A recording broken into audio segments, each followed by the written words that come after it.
love my school. Good morning, students. My name is Teacher Dave, your teacher for today's lesson. But by the way, how are you today? Are you all right? Good?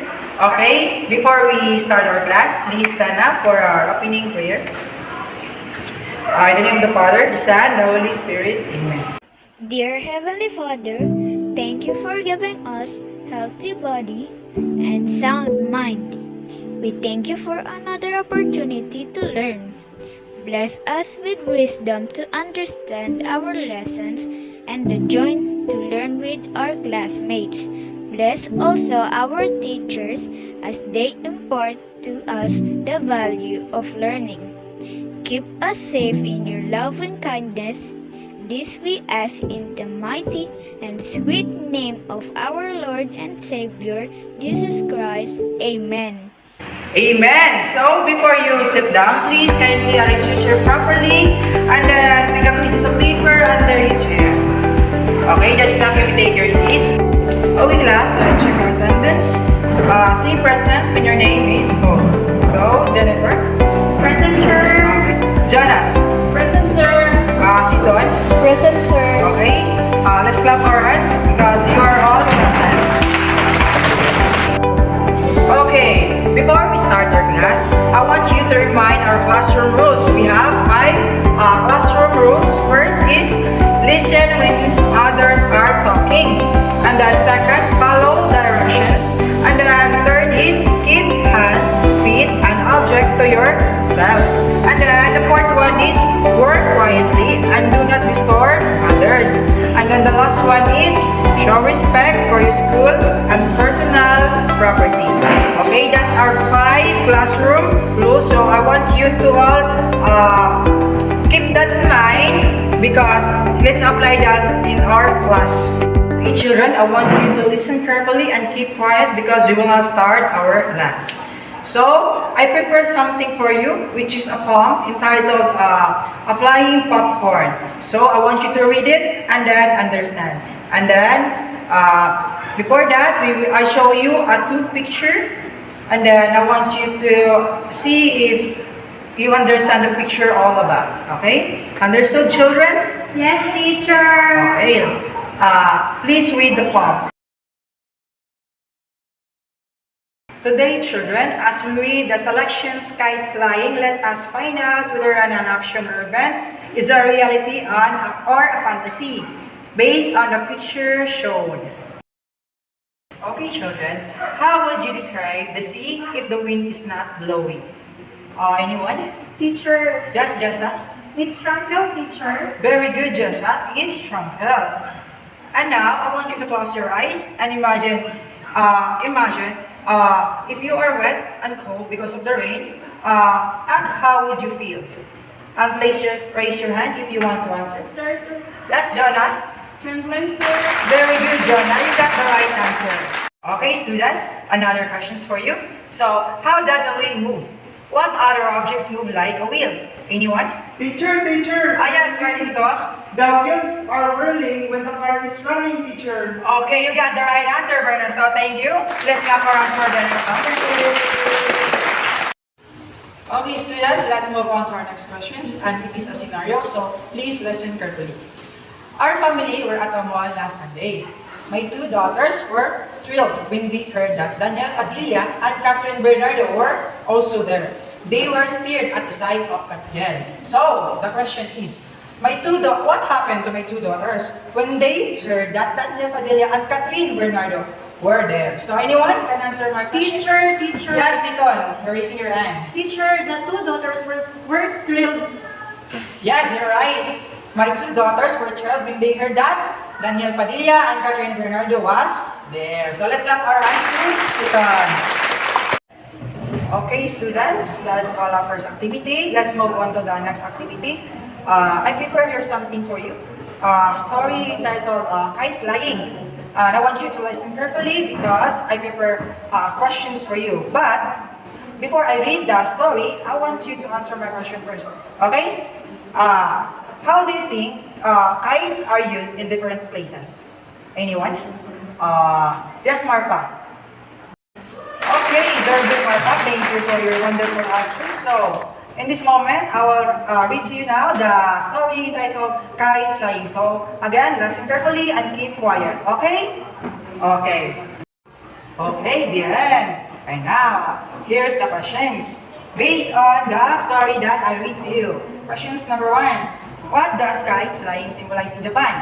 Do you agree with the Japanese? And why? Okay, very good students, you got it. So, the next question is, when do Koreans celebrate the Kite Flying Festival? Anyone? Okay, you got it again, students. So, let's move on to our next question. So, what makes the festival special? Very good, students. Now, let's move on to our fourth questions. So, which custom about kite flying would you like to believe? The Japanese or the Koreans? And why? Okay, good students, you got it again.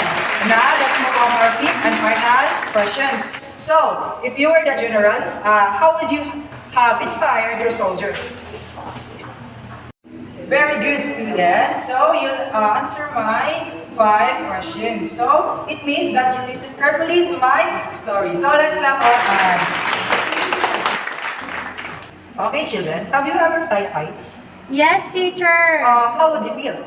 Very enjoying, teacher. Yes, it is very enjoying. How important are kites to one childhood experiences? Very memorable, teacher. Okay, very good. What is needed in order for the kite to fly high?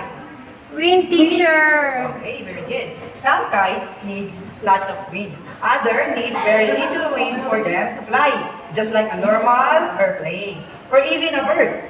There are 4 forces that affect kite when it's flying. They are gravity, lift, thrust, and drag. So again, there are 4 forces that affects the kite when it is flying. First, they are gravity, lift, thrust, and drag. Okay, students, eyes on the board. Please read the following sentence from the 5 selections. Okay, since you read the 5 sentences, so which of the events posted are likely to happen and unlikely to happen in a real life situation? Students? 1, teacher. Yes? Another one? 2 and 3, teacher. 2 and 5, teacher. Okay. Let's find out if you got the right answer. But before that, let's define first reality and fantasy. Okay, reality refers to something, situations that actually exist or happens in real life. So, a reality, it exists in our real life situation. While fantasy, something that is produced by imagination, only and far from the happening in a real setting. So, ang fantasy, it is produced by our imagination and it is not real in a real life. Now, let's move on to the 5 sentences that I read, that I given to you. Okay? Okay. In the first sentences, in Japan, kite flying is celebrated every 4th day of May. Kite shapes like carps and flown by the boys every household. So the question is, it is a reality or a fantasy? That's just a Reality, teacher. very good. It is a reality because every 4th of May, Japan celebrate kites flying. Okay? Okay, number 2. Every man, woman, boy, or girl flies kites in Korea. Children write their names on the kites January 14 of each year. So, it is a reality or a fantasy? Reality, teacher. Yes, it is a reality. Now, let's move on to number 3. In the olden days, an emperor was held prisoner in the castle tower. His loyal men made a huge kite and sent it flying near the tower window. The emperor reached out and then held onto the kite and safely escaped from the tower. So, the question is, it is a reality or a fantasy? Fantasy, teacher. Yes, it is a fantasy because It is imagination because the kite cannot carry the emperor because of his weight. Very good, students. Okay, children. I guess you got the difference between reality and fantasy. Now, let's move on to our group activity. From group 1, fill the table with the reality and fantasy. Events in the story, kite flying. From group 2, check the picture which shows reality and put an X to the picture which shows reality. Fantasy. Okay, for group 3, make a one-paragraph fantasy story. Again, for group 3, make a fantasy short story. Okay, students, time's up. Pass your paper to the front. In count of 5. 1, 2, 3, 4, 5. Okay, I know you learned a lot from our discussion for today. But again, how do you distinguish reality from fantasy? Okay, very good, students. Reality came from real settings while fantasy came from our imagination. So, let's clap our hands, students. Okay, for your assignment, write 5 events showing reality and 5 events showing